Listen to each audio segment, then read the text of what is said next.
What's up mga kakumpuni? Meron palang pinadala rito. iPhone 12. Ayan. Sunog-sunog na. Pagka ganito kasi wala na tayo, hindi na natin magagawa to kasi ang daming nasira na nito. Ang dahilan nito, kaya nagkaganito, pinapalitan niya yung likod, yung back glass. Ayan. Pinapalitan niya nito. Nag-DIY. Sa mga magdi-DIY, hindi ko naman sinasabing mas maganda pagawa nyo sa technician.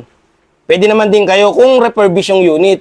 Tsaka lagi nyong iingatan masundot yung battery. Kaya mataas kami maningil ng ganito, hindi kasi natin masasabi yung disgrasya. In case kasi na madisgrasya, syempre, sagot namin. Hindi katulad nito, ayan, kayo gumawa, ayan, nag-DIY yung customer natin, nasunog, mas imbis na magawa, gagastos pa siya ng malala. Kaya masakit sa bulsa.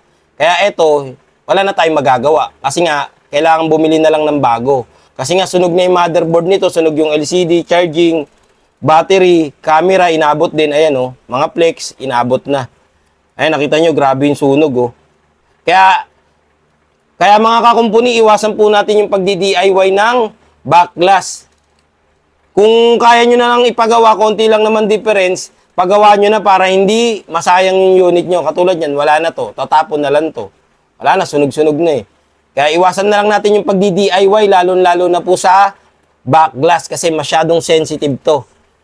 Kaya kung palabor na lang kayo, kung siningil kayo na medyo hindi naman ganun kataas, ang pagawa nyo na lang, huwag kayong manghinayang sa ibabayad nyo. Manghinayang kayo pag nasira nyo yung unit.